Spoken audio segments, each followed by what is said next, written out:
नमस्कार। आज के लेक्चर में आप सभी का स्वागत है। आज के लेक्चर में हम आईपीसी का सेक्शन 101 और 102 डिस्कस करेंगे। लास्ट लेक्चर में हमने सेक्शन 100 के क्लॉजेस डिस्कस किए थे। सेक्शन 100 में बताया गया है कि शरीर की प्राइवेट प्रतिरक्षा के अधिकार का विस्तार किन परिस्थितियों में मृत्यु कारित करने तक होता है। उसी को आगे बढ़ाते हुए सेक्शन 101 ये बताती है कि कब शरीर की प्राइवेट प्रतिरक्षा का अधिकार का विस्तार मृत्यु कारित करने तक नहीं होता, बल्कि केवल अन्य अपहानि कारित करते तक ही होता है। तो सेक्शन 101 के अनुसार यदि अपराध पूर्वगामी अंतिम धारा यानी सेक्शन 100 में प्रगणित भांतियों में से किसी भांति का नहीं है, अर्थात सेक्शन 100 में जो क्लॉज दिए गए हैं उनमें से किसी भी क्लॉज की परिस्थितियों में वह मामला नहीं आता है। तो शरीर की प्राइवेट प्रतिरक्षा के अधिकार का विस्तार हमलावर की स्वेच्छया मृत्यु कारित करने तक नहीं होता, किंतु इस अधिकार का विस्तार सेक्शन 99 में वर्णित निर्बंधनों के अधीन हमलावर की मृत्यु से भिन्न कोई अन्य अपहानि स्वेच्छया कारित करने तक होता है। यानी सेक्शन 101 ये स्पष्ट कर देती है कि यदि परिस्थितियां सेक्शन 100 के किसी क्लॉज में वर्णित परिस्थितियों में नहीं आती हैं, तो शरीर की प्राइवेट प्रतिरक्षा के अधिकार का विस्तार मृत्यु कारित करने तक नहीं होगा, लेकिन प्राइवेट प्रतिरक्षा के अधिकार के प्रयोग के लिए कोई अन्य अपहानि स्वेच्छया कारित की जा सकती है, जो कि उस व्यक्ति को अपनी प्रतिरक्षा करने के लिए किसी हमले को विफल करने के लिए आवश्यक हो। अब हम इसमें कुछ केस देखते हैं। सबसे पहले Yogendra Morarji versus state AIR 1980। इस मामले में एक विधि विरुद्ध जमाव के सदस्यों ने अभियुक्त की गाड़ी को, जो एक स्टेशन वैगन थी, इस सामान्य उद्देश्य से रोकना और पकड़ना चाहा कि उसे क्षति कारित करने की धमकी देकर उससे धन उद्दापित किया जाए। अभियुक्त ने अपने रिवॉल्वर से 3 राउंड गोलियां चलाई, जिनमें से एक से जमाव के एक सदस्य की मृत्यु हो गई।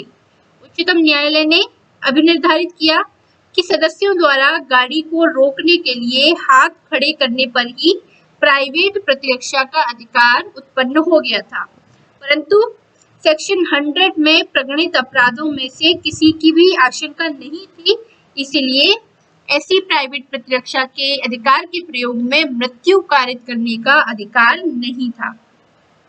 अगला मामला हम देखते हैं स्टेट वर्सेस हजारा सिंह AIR 1981। इस मामले में हमलावर ने अभियुक्त पर एक छोटा सा पत्थर फेंका, जिससे अभियुक्त के सिर में साधारण उपाधि कारित हुई। क्रोधित होकर अभियुक्त ने गोली मारकर उसकी मृत्यु कारित कर दी। न्यायालय ने प्राइवेट प्रतिरक्षा के तर्क को नामंजूर कर दिया, क्योंकि बल का प्रयोग युक्ति युक्त नहीं था। अगला केस है मोहिंदर पाल वर्सेस स्टेट 1979। इस मामले में एक कारखाने के कर्मचारियों ने अपनी मांगों के समर्थन में कारखाने के भवन पर ईंट के कुछ टुकड़े फेंके। कारखाना मालिक ने गोली चलाई, जिससे एक कर्मचारी की मृत्यु हो गई। सुप्रीम कोर्ट ने इस मामले में भी प्राइवेट प्रतिरक्षा के तर्क को नामंजूर कर दिया, क्योंकि सेक्शन 100 में प्रगणित कोई भी अपराध नहीं किया गया था और सेक्शन 101 मृत्यु कारित करने की अनुमति प्रदान नहीं करती है। ये था सेक्शन 101। अगला सेक्शन है सेक्शन 102। सेक्शन 102 के अनुसार शरीर की प्राइवेट प्रतिरक्षा का अधिकार उसी क्षण प्रारंभ हो जाता है जब अपराध करने के प्रयत्न या धमकी से शरीर के संकट की युक्ति युक्त आशंका पैदा हो जाती है, चाहे वह अपराध न किया गया हो, और वह तब तक बना रहता है जब तक शरीर के संकट की ऐसी आशंका बनी रहती है। तो सेक्शन 102 ये बताती है कि शरीर की प्राइवेट प्रतिरक्षा का अधिकार कब उत्पन्न होता है और कब तक वह बना रहता है। तो शरीर की प्राइवेट प्रतिरक्षा का अधिकार तब प्रारंभ होता है जब अपराध का प्रयत्न या धमकी दी जाए और उससे शरीर के संकट की युक्ति युक्त आशंका पैदा हो जाए। भले ही अभी अपराध नहीं किया गया है, लेकिन धमकी है या प्रयत्न है जिससे संकट की युक्तियुक्त आशंका उत्पन्न हो गई है, तो उसी क्षण से प्राइवेट प्रतिरक्षा का अधिकार उत्पन्न हो जाएगा और तब तक बना रहेगा जब तक ऐसी आशंका बनी रहेगी। यदि आशंका समाप्त हो जाती है और उसके बाद किसी प्रकार का बल प्रयोग किया जाता है या किसी को हानिकारक की जाती है, तो प्राइवेट प्रतिरक्षा का लाभ नहीं मिलेगा।